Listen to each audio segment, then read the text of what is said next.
Well, good morning or good afternoon, depending on where you're joining us from today, and welcome to our exclusive NAB Health Cybersecurity Awareness webinar. I'd like to welcome our NAB Health, Medfin, and HiCaps customers, as well as our other valued customers from across NAB who've joined us today, and many others who've taken the opportunity to join us for today's webinar. My name is John Avent, and I'm the Executive Health and Medfin. It's my pleasure to be your host for today's session. Before we begin, I'd like to acknowledge the traditional owners of the country on which we meet today. I acknowledge the Jagera people and the Turrbal people as traditional custodians of Meanjin, the lands on which our office is located and where we meet, work and learn. We pay our respects to Jagera and Turrbal elders, past, present and emerging. I'd like to also acknowledge our Indigenous customers and colleagues who join us today. We know that healthcare businesses, like lots of other industries, are facing an increasing threat of cyber risk. We recognise the importance of supporting the sector and the need for a collaborative approach to cybersecurity. There isn't a week go by where we don't hear about a near miss or an actual loss through cyber scams, and the impacts can be devastating and life-changing. Unfortunately, it is a burgeoning industry and these actors continue to evolve and become more sophisticated. It's up to all of us to do what we can to ensure we are knowledgeable and able to spot scams.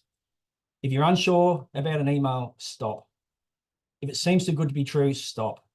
If you get that call on your mobile phone, please press the red button. NAB is committed to helping our clients stay safe. Our team here at NAB work closely with healthcare businesses to build awareness of these risks and to keep cybersecurity front of mind at all times for our customers. So today we'll provide you with an update on the cybersecurity environment with some examples, specifically seen in the healthcare sector. We'll be covering invoice fraud, social engineering, ransomware, business email compromise, and safeguards. We'll also be running a live Q&A at the end of the presentation. So if you've got questions as we go through, please put them into the Q&A button at the bottom of your screen, and we'll do our very best to get to those questions at the end of the presentation. I'd now like to introduce our expert presenter, Tessa Bowles. Tessa is a certified security awareness professional and a senior consultant in NAB's Group Security Advisory Awareness team. She works with colleagues and customers alike to improve their cybersecurity skills through delivering engaging content via webinars such as today, training, articles, videos, and social media. Tessa has been involved in the banking industry for 12 years, having experience in operational roles and has specialised in learning, capability, and security awareness uplift for 7 years. Tessa is absolutely passionate about educating and empowering customers, colleagues, businesses, and the broader community with life skills they need to ensure they know how to stay safe online, a must in today's world. So welcome, Tessa, and I'll hand over to you now to commence the presentation. And a reminder, please, to those on the call or the webinar, please put your questions in the Q&A and we'll do our very best to get to those at the end of the presentation. Thanks, Tessa. Fantastic. Thank you, John, for that introduction, and thank you everyone for joining the session today. So my name is Tessa. I'm a senior consultant in NAB's Group Security Advisory and Awareness team. Now, Group Security as a whole at NAB is responsible for ensuring that the platforms and the systems that we use as colleagues and you as customers are secure.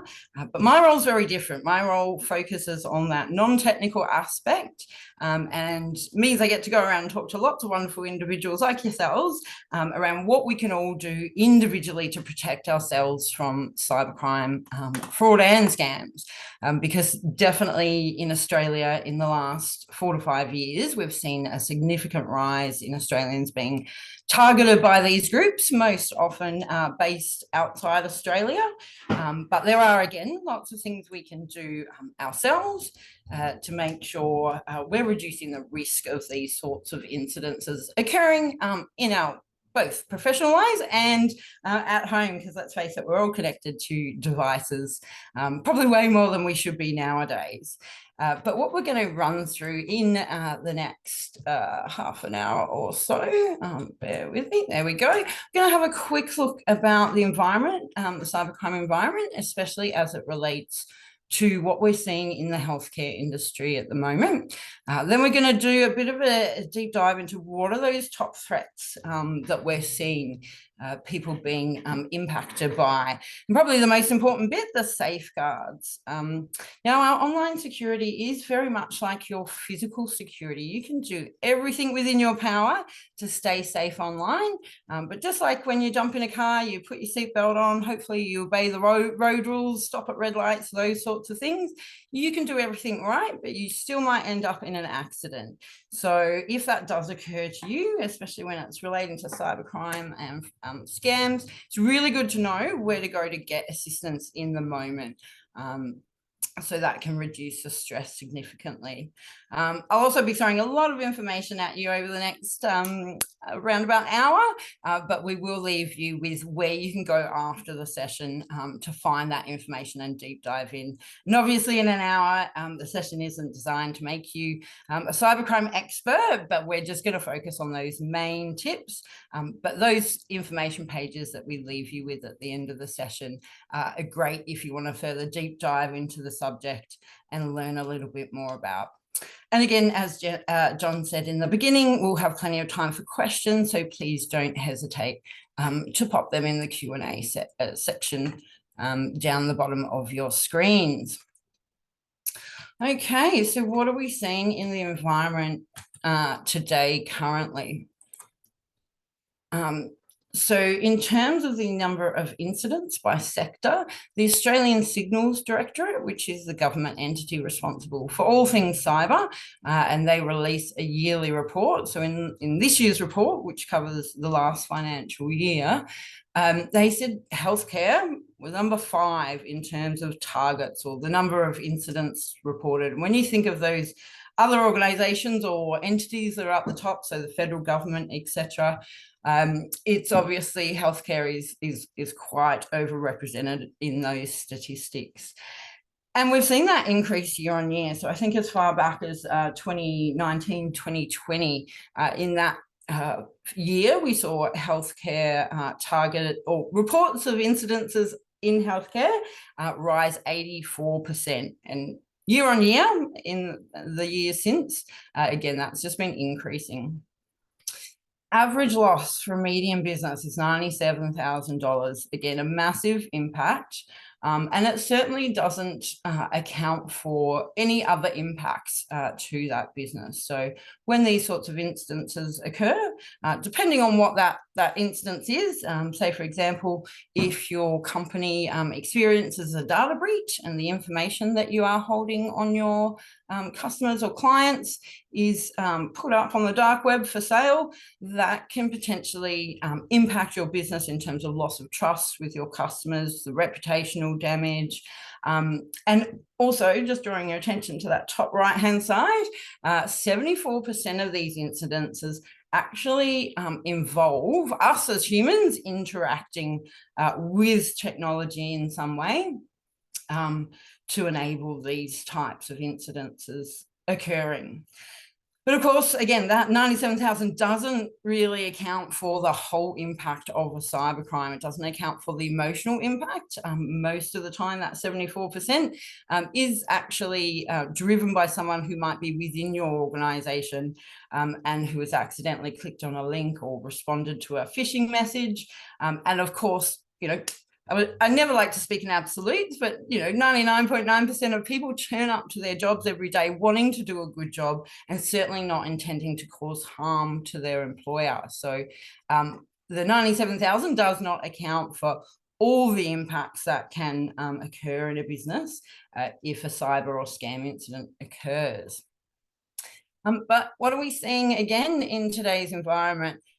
This is just a sample. The top 4 there are some headlines that I just pulled very quickly, and all incidences relating to healthcare that have happened in the last 6 months. The last 2 down the bottom, interestingly, it was Claire O'Neill was the minister that was warning Australian healthcare operators that they are a main target. That was actually about this time last year she made that statement. And as you can see from November 2022, so we're going back 18 months or so, that the healthcare industry is a main target of data breaches. Now, you might think, oh, why are we such a target? Well, obviously, you hold a lot of sensitive information, so you probably guessed that one, on your customers or clients, and even your suppliers, etc. But also we find cyber criminals like to target the healthcare industry. And a reminder here that we're dealing with very utterly morally corrupt individuals who have no compunction disrupting people's lives and stealing from Australians.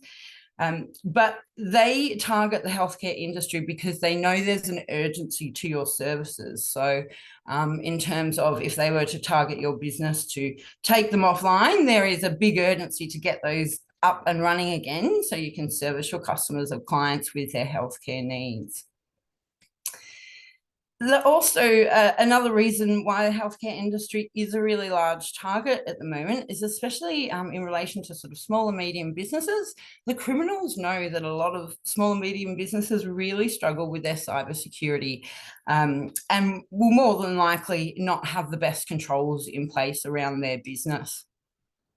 So that's another reason why they target the healthcare industry. And who are we talking about when we're talking about these individuals or indeed organised groups that are targeting the healthcare industry and indeed lots of other industries? We have sort of 5 main concerns when we're talking about who are the individuals that are completing these crimes. Now, the one that we're most concerned about is organised crime and the cyber criminal groups. So they're called organised crime for a reason. Unfortunately, they're very organised.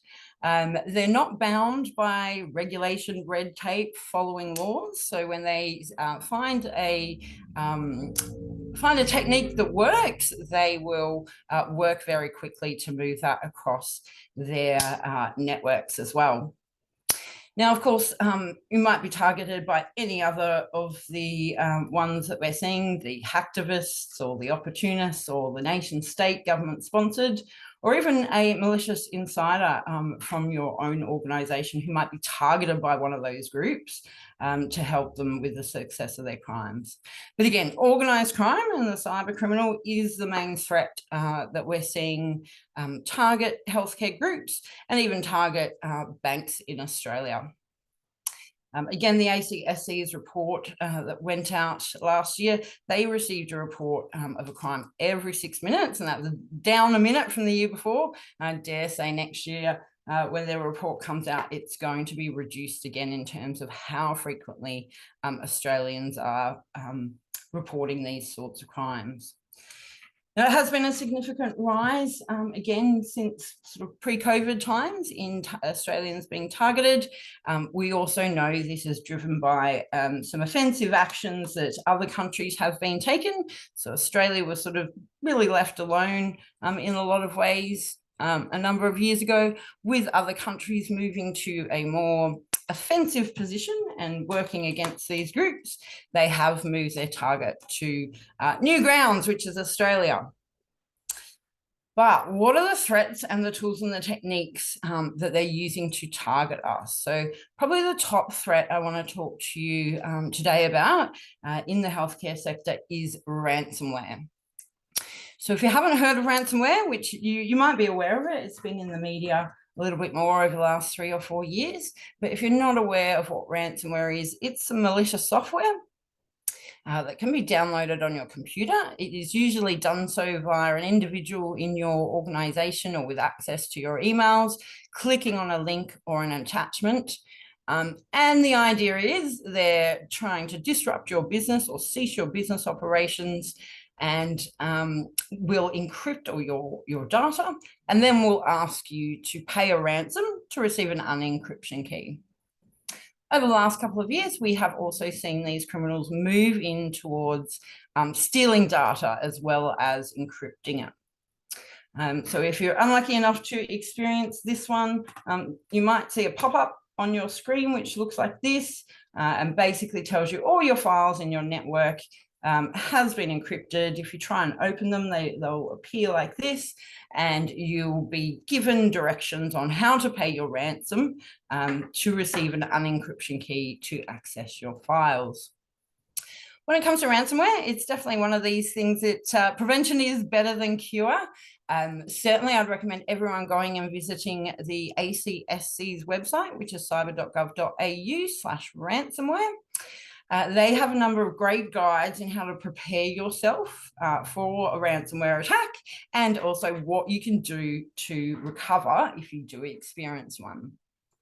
So certainly we recommend making sure all your team is aware on what suspicious messages, phone calls, emails look like. We'll dive into that in just a moment. But also making sure they're aware of these types of things. So if it does appear, everybody knows what to do. One way to protect yourself from ransomware, because once you have it on your network or on your devices, it can be very hard to remove. So one thing to protect your business is to have a backup of all your important business data and storing that separately to where your main information is stored. That way, if you are affected by ransomware, because once it's on your device, it's very hard to get off. If you have all that data stored separately and is in a manner in which you know is right, you may be able to just back up that data to your main systems and then start your business again, or rather continue your business. We certainly don't recommend ever paying ransoms when you see these. There's a number of different reasons for that. One, we have heard of companies paying for ransoms. They're not receiving an unencryption key. So the criminals make off with people's money and their data. And we also know that if you do pay for these ransoms, it's highly likely you are going to be targeted in the future. Again, we're dealing with the most morally corrupt people here. They have no compunction, and they know that if you pay, they will package up your information and on-sell it to another criminal group and say, we know these people do pay up. So they will share your information around for targeting by other groups. Again, that website, just to check out, is cyber.gov.au ransomware. Now, going into the threats. So phishing, I'm sure you're all familiar with that, and that's phishing with the PH rather than the F. So we're not talking about dropping a line in the ocean, but that's the equivalent of what the criminals are doing with these sorts of messages. So phishing can occur via email, phone, SMS, on social media as well. This is an example where they're trying to impersonate NAB as an organization. Obviously very easy for me to get a NAB example, but also obviously not unique to the financial services industry where the criminals are trying to impersonate our organization. But they love doing this and choosing organizations that they know a lot of Australians deal with, because they know it's less likely you're going to receive a message and view it as unusual. So think about these messages also coming from, say, government entities like the Australian Tax Office, MyGov, etc., Medicare. We also know they love to impersonate any services providers. So think about your internet, your email servers, etc. So if you're on Outlook, they love doing Outlook lures, all those types of organizations where they know lots of Australians deal with. So again, it's probably not going to alarm you if you receive an email from them. So first off, with this email, we're going to have a quick look at what are some of the things the criminals do to make them look believable to the average Australian. So one of those things is stealing the correct branding of whoever they are trying to impersonate. So again, lots of large organizations and government entities have public websites. Great for us as customers of those places to go and find information we need. Unfortunately, it also allows the criminals to steal branding and place it on their communications. This one's reasonably well written. There are some grammatic and other errors, simple spelling errors. You might not pick them up if you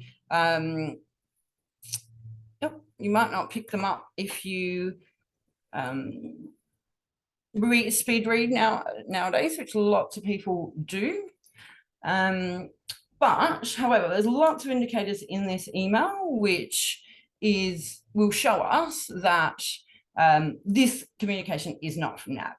And this is a bit of a stop and check that we can do around all communications when you're not sure if it's legitimate or not.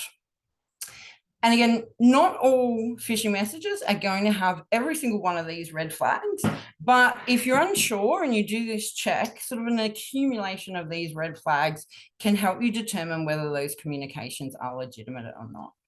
So having a look, we have apologies, we have not a NAB email address. So having a look at where the sender is from. Sometimes that can be masked. So this one looks like it's coming from nab.com.au, but if you actually hover your mouse over that, it gives you the real email address. So certainly not an @nab.com.au email handle. This one has no greeting. So a lot of companies that you're legitimately engaged in have your personal details and will address them personally. So if you see something with no greeting or something which is a hi client or a dear customer, again, that can be another red flag. Full disclosure here, some of our business communications might go out unpersonalized because we do recognize they might be received by a number of people within your organization. Request personal details or request you to verify your information. Certainly, if anyone is requesting that, again, take a moment to stop and pause and check these things to protect yourself. One thing you can be sure of is NAB will never send you a link in an email or an SMS asking you to log in directly to your banking services, whether that be NAB Connect or internet banking. And we'll never send you a link in an email or an SMS asking you to click on it and verify your information. Certainly, we as a financial services organisation, we need to know who we're doing business with. And so when we set up the relationship, we'll gather all that information. And at certain points in our relationship, we might need to touch base to confirm that that information is up to date and correct. But we'll never do so by sending you a link in an email and an SMS and asking you to click on it there. There's an urgency to this request. So the criminals will do this quite frequently.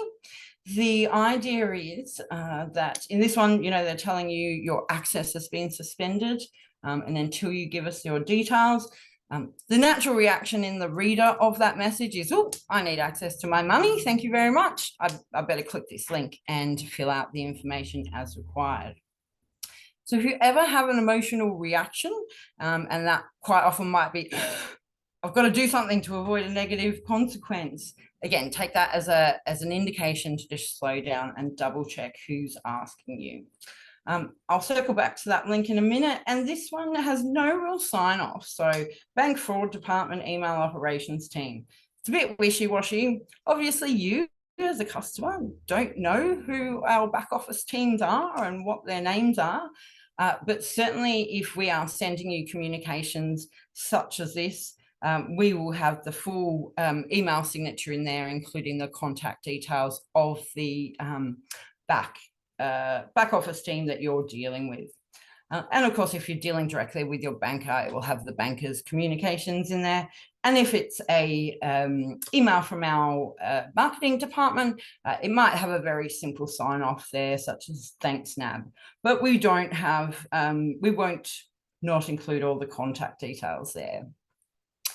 And just going back to that link to click on, if you're on a desktop or laptop computer in your office and you're getting a link, and again, you're not quite sure what you should be doing, if you hover your mouse over the button or if there's a web address in there, it will actually show you where you're about to be directed before you click. So having a look at that and seeing if it actually aligns with who the company is that they're saying is sending it. So this one, if I were to click on it, says it's sending me to tiny.ie. So the IE is telling us that's a website based in Ireland, certainly not nab.com.au. So again, checking the website and making sure that aligns with who is apparently sending the message is good practice. So again, just to reiterate, have a look at that sender's address. Is it generically addressed? What's it requesting? Is there some sort of threat? Or in lesser cases, especially if they're trying to impersonate financial services, in lesser cases, we do see a reward offered. So it might be something like, click on this link and fill in this survey with all your information, and we will provide you with an EFTPOS gift card or the like. But more often than not, there's some sort of threat to remove your access to your account. Now, SMS phishing, way more common than email phishing nowadays. Unfortunately, it's very cheap and easy for the criminals to send these out. Again, we'll never ask you to provide your information via a link in an SMS or to access your banking via a link in an SMS or an email. And if there's anything good, and I am saying good in inverted commas there, if there is anything good about SMS phishing, is that the underlying website can't be hidden. So where you see the web addresses here, that's where you'll be directed to if you were to click on those links. Another tip for you, if you see anything which is nab.com.au, not us. Now, we plus other organisations, if you ever receive these types of phishing messages, really appreciate you reporting them through. So for us, our web address is fish@nab.com.au, or the number up there, which is both of those addresses are available on the website.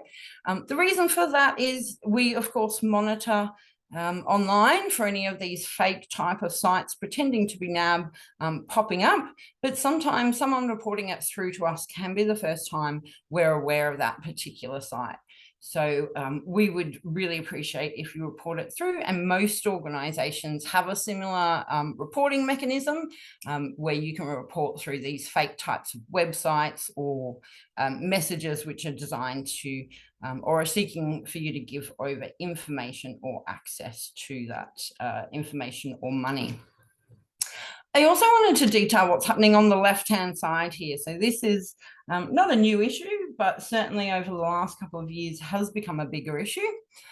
So what we see here is in a text message from NAB, there are 3 messages, and they sort of follow the same format that we were talking about with the email. So we're addressing our customer Vicky by name.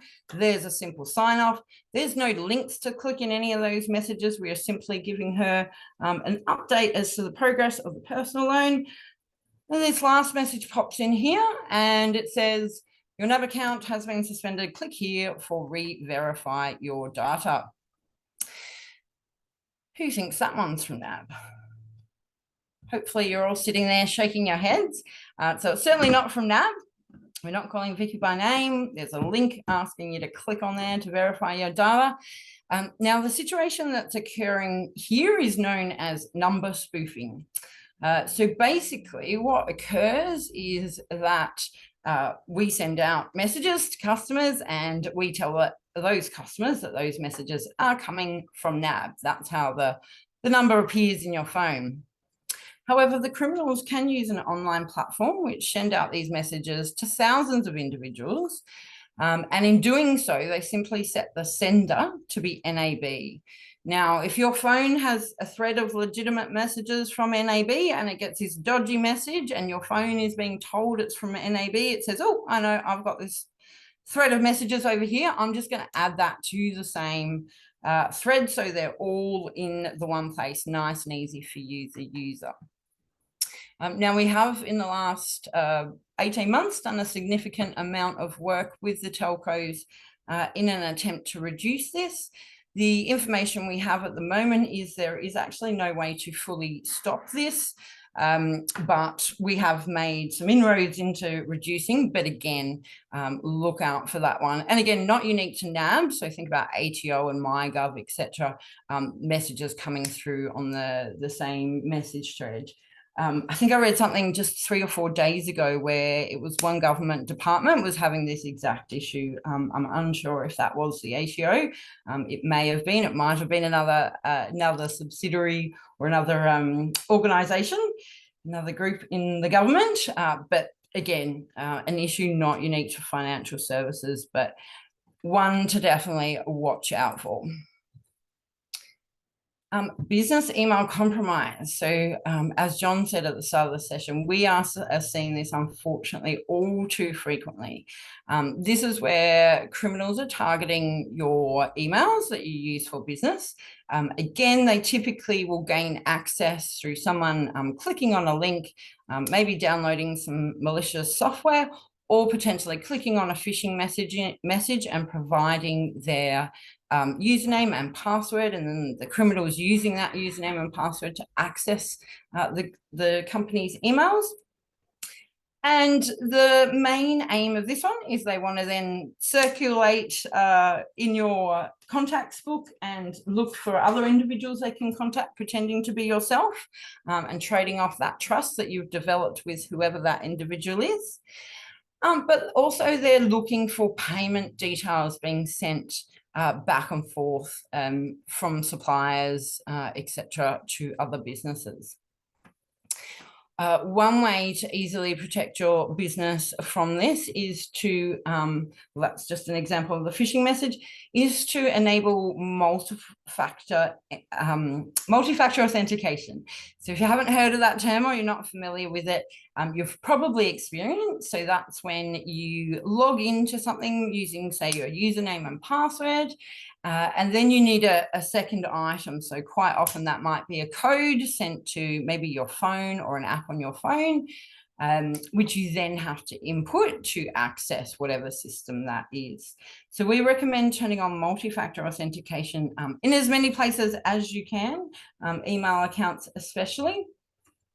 And all this does is, again, reduce the risk of something happening. So if someone in your company or your group does accidentally click and provide their username and password, unless the criminal has also ported their phone number or stolen their phone, then they can't access that system they're trying to. Another factor of authentication is potentially utilizing biometrics. So that currently at the moment is the gold standard. We utilize that at NAB. So I use my face to log into my computer, and the criminals have not yet figured out a way around that one. The other element of business email compromise to be aware of is invoice scams. So again, we're seeing this way too frequently at NAB.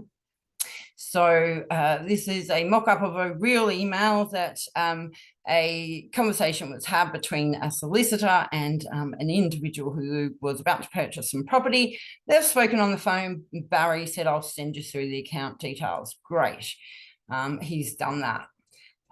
Shortly after, Josh gets a second email saying, "Oops, sorry, in that first email, I sent you the wrong account numbers. Please send your details to this account number." So what's happened in this situation is Barry got one of those phishing messages. He accidentally clicked on it, didn't realize, and gave out his username and password. And this second email has actually come from Barry's own email account, but instead of being sent by Barry, it's sent by the criminal. The other version, or we do see a couple of different versions of this, but the other way this can happen is the criminal actually intercepts the message and stops the original email. So you might just get one email saying, "Hey, here are the account details for you to make your payment into." So certainly we recommend anytime you're advised of a change of account details, or anytime you're setting up a new payment relationship, we recommend spending a couple of minutes to pick up the phone, call that supplier, company, organization on a number that you've found publicly, or if it's an existing supplier, one that you've found on an old invoice. Please don't ever call. If you receive this one where you've gotten two emails, please don't use the number that's included in the second email, because we have heard of businesses calling up and confirming the account details changed, but they've actually called the scammer. And so the scammer said, "Yep, I have changed my account details. Please send them through." So again, if you're ever setting up a new payment relationship, or you get advised that a supplier or organizer has changed, use a contact method that you already have, or even searching the internet so you know it's a public one. Contact that group and confirm the change of account details. And what are we seeing that's new in 2024? So we're seeing a bit of a move away from links into what's known as QR, or quick response phishing. So, you know, those QR codes that we all got ever so sick of during COVID, the criminals are now picking up that lots of people are very comfortable and confident scanning QR codes, and they're using QR codes in phishing links. Now, most cameras and most phones, I should say, do have the ability to preview the link. So I actually had to figure out how to do that on my phone recently, where you can just set it up. So when you scan a QR code, it will actually show you the web address you're going to be directed to before you click to go. I recommend enabling that. Most phones do have that functionality. We have, late last year, we saw a number of fake NAB Connect sites put up, where the criminals were talking about a business portal where you could connect and chat with your banker very easily. Again, unfortunately, this looks like a really good replica of our website. But we won't ask you to download a portal like this.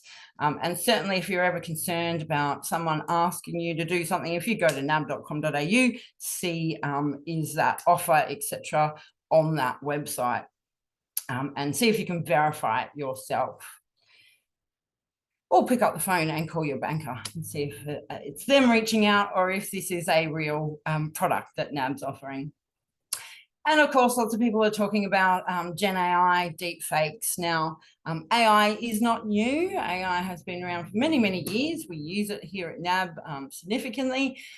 Certainly the generative AI, so these large language learning models, which are the new sort of ChatGPT and all these sorts of things, are quite new. And with any type of new technology, it can be used for good or it can be used for evil. So we haven't seen it too much here in Australia, but we have seen it already reported by our colleagues in the UK and the US. Actually, there was a recent one in Hong Kong as well, around the use of Gen AI and deep fakes. This one was in the media recently, relating to an individual in Australia who thought she was having a romantic connection with an individual, and it was actually all a deep fake video. So they were interacting with her in that manner. Again, a couple of weeks ago, it was reported in Hong Kong that a financial services worker, so working for a bank, thought he was actually in a meeting with his chief financial officer and was asked to transfer a large amount of money, which he did so, and it turns out it was not that CFO asking him to do that. It was a deep fake video. And to be honest, if you have a bit of time, spend a bit of time looking at deep fakes, they're still quite noticeable. The technology is not good enough, I believe, in most instances, to pass as a real person when you're interacting with them. So they are very slow to interact.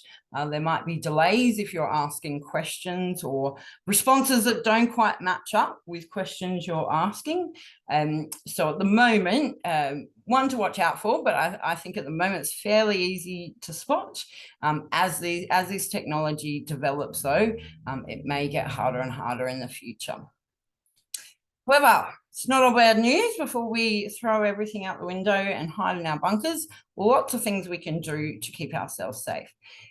For your business, the Australian government has put together the ACSC Essential 8.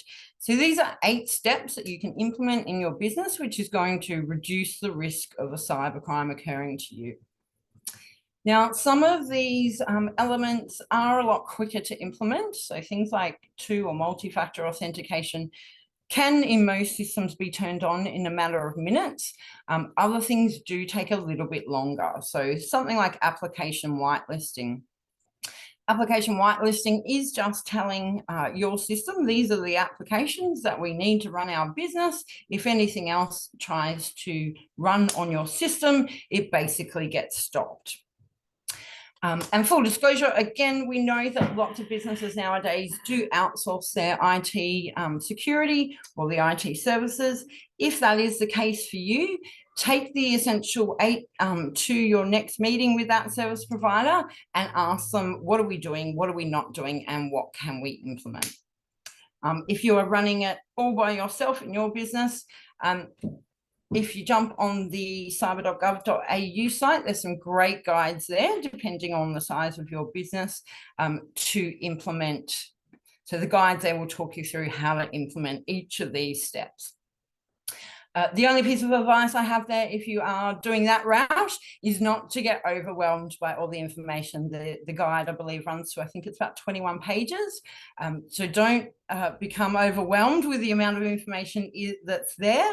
Even if you decide to do one thing a week, within 8 weeks, your business is going to be less at risk. The other thing we can all do is have really great password hygiene. So the other thing criminals know that we're pretty predictable about, unless you've got a photographic memory, is that we reuse and recycle passwords. Now, just a note on this data, it's compiled by a company called Splash Data. They went through 10 million records of data breaches that involved usernames and passwords. Would you believe of those 10 million records, 5 million people had one of these as their password? If your password is appearing on the screen right now, if you do one thing after the session, please change it. So again, unless you've got a photographic memory, it can be really hard to remember unique passwords for each of those sensitive systems that you go into. We at NAB recommend the use of a password management tool. I can't recommend a specific tool, but if you Google password management tools, you can do a bit of research. There are some great paid and free options. And what a password management tool is basically an encryption storage place where you can store unique passwords. We use them here at NAB. So all I have to remember, I use my face to log into my computer, and I remember one password to get into your password safe. Very important to remember that password. Then once I'm in my password safe, I can basically log each application I want to go in and record a password there. Most password tools do have a generate ability. So when I need to refresh a password for a system that I'm accessing at NAB, I simply set the parameters that I want. So 12 characters. I want uppercase, lowercase, special characters, and numbers. And when I need to refresh that password, I just hit a generate button and it creates a new password for me. And I simply copy and paste that password from the password tool into whichever application I'm trying to access. It's great because I don't know half my passwords, well, more than half my passwords to my systems at NAB, but it takes away that need to remember everything. And it also takes away the need to recycle passwords. The reason we recommend against recycling passwords is, again, criminals know that's very common behavior. And if you're using the same password to access everything, if, say, you've used that password in, I don't know, a shopping website, and that shopping website gets breached, again, the criminals know we reuse passwords, so they might find your username and password and they'll pick that up and try it in thousands of different applications to see if you've got the same username password combination. So having unique passwords for your sensitive accounts is a must.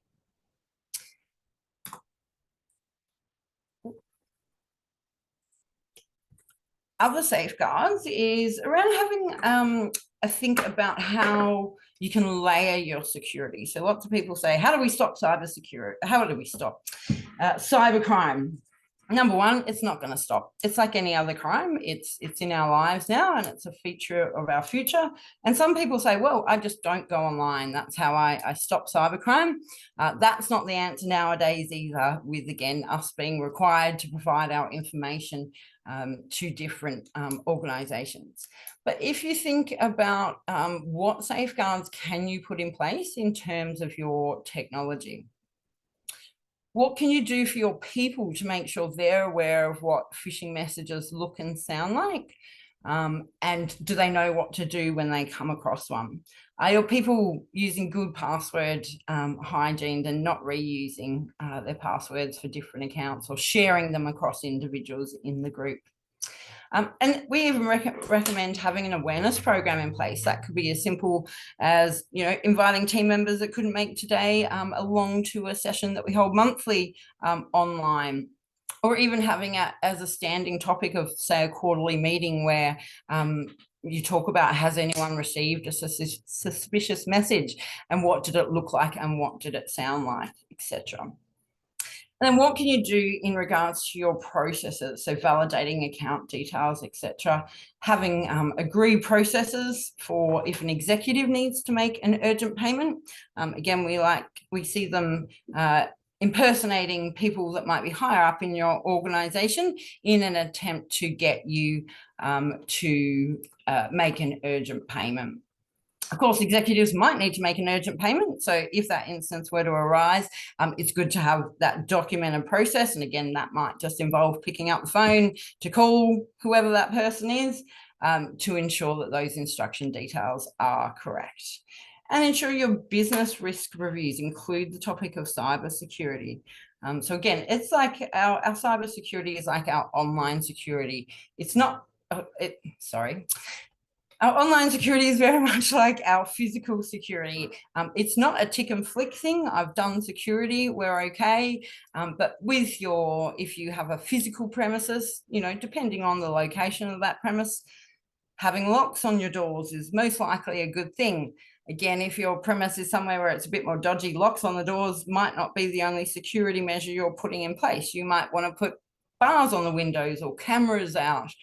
You might even have security patrols that you engage to do a drive-by of your business after hours and make sure it's safe.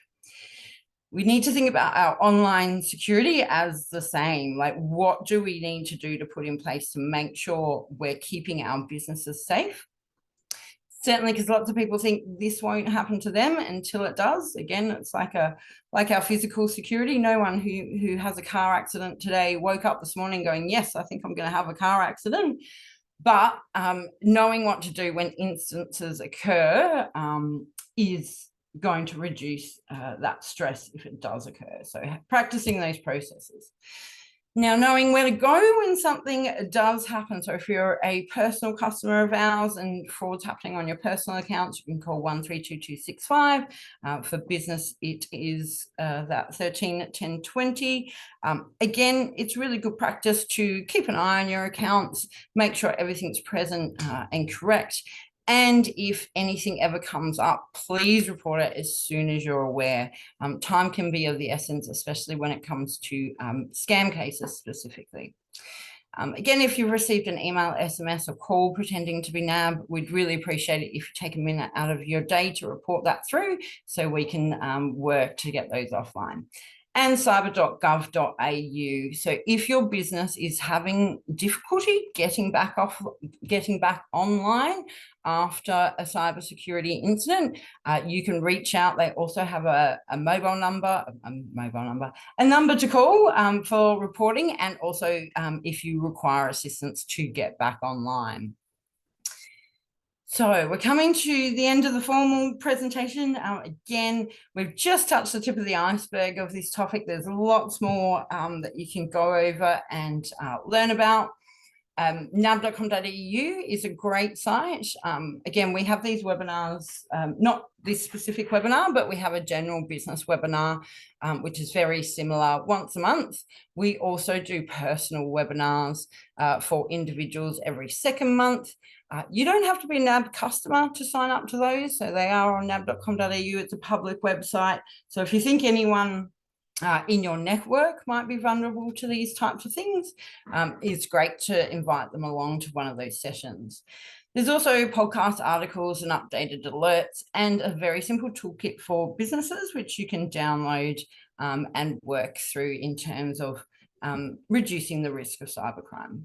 Cyber.gov.au, they've got a great alert service as well that you can sign up for. And Scamwatch, again, they do have advice for individuals and businesses, but I'd suggest that's a great site for individuals. Important point to note, a lot of people, when we do these sessions, they sort of say, oh, I know all this, I'd never get caught by one of these messages. And of course, different people in our society will be vulnerable depending on their life circumstances. But we can all be vulnerable to these types of approaches depending on what's going on in your life at the moment. So in a nice safe space like a security webinar, you might be thinking right now, I'm all across this. If there's a death in the family, a divorce, some sort of significant life event, that might make you vulnerable in that moment. And just to share that experience, so while we were in COVID and going through all these lockdowns, I'm based in Ballarat, so we had slightly less time in lockdown than people based in Melbourne, but we had more frequent ones. And I think we were up to about the 7th or 8th lockdown. I was really stressed out about it. I don't know why. I was sort of thinking, oh gosh, is this our life nowadays? Probably doing a little bit more online shopping than I should have. And I got one of those text messages, which was your package is, woke up in the morning and had your package is been undelivered. Click here to give us your information or something. And literally before my eyes had actually finished reading the web address, my hand was moving towards my phone because I really wanted what I'd bought recently online shopping. I was thinking, that's got to come. No, I've got to have something to look forward to. And this is me, whose job it's been for at least the last 5 years, specifically teaching individuals about this sort of thing.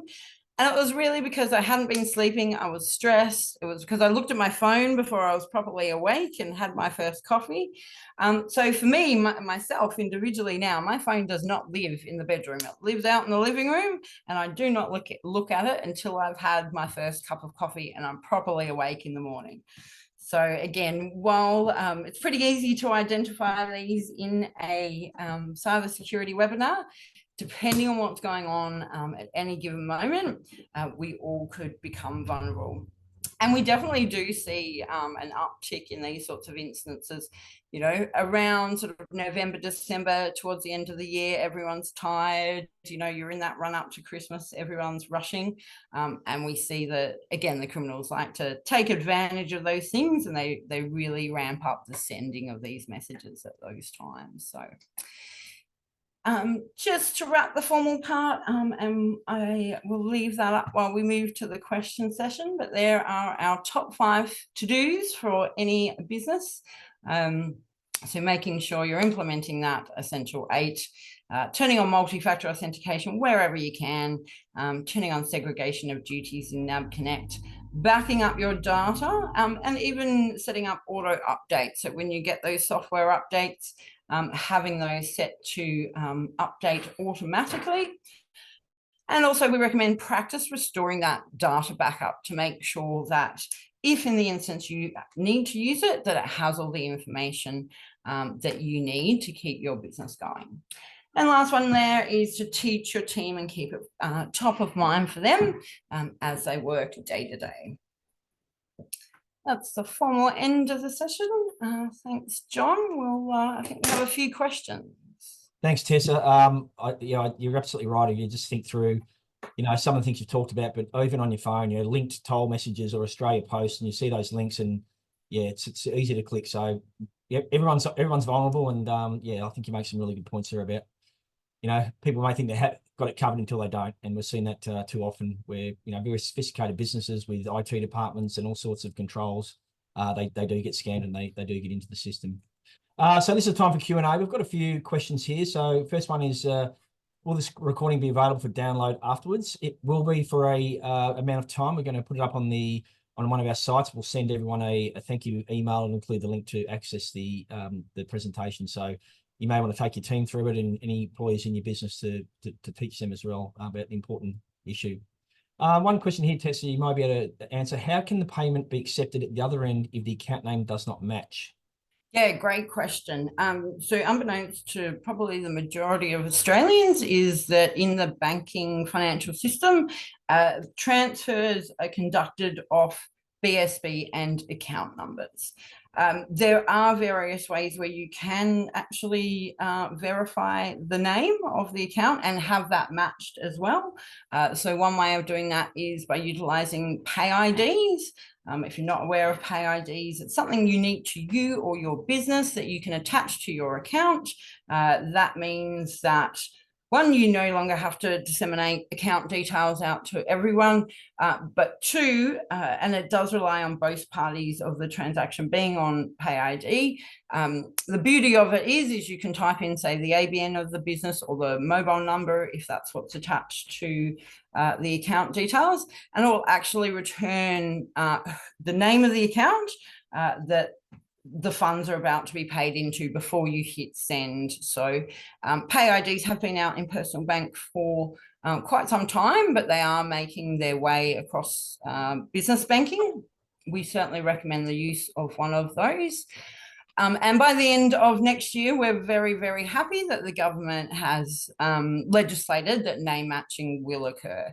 So we've been pushing for that in the industry for a number of years, but of course, it doesn't work for just one institution. All institutions have to do that. So super happy that by the end of next year, name matching will be occurring in the financial services industry in Australia.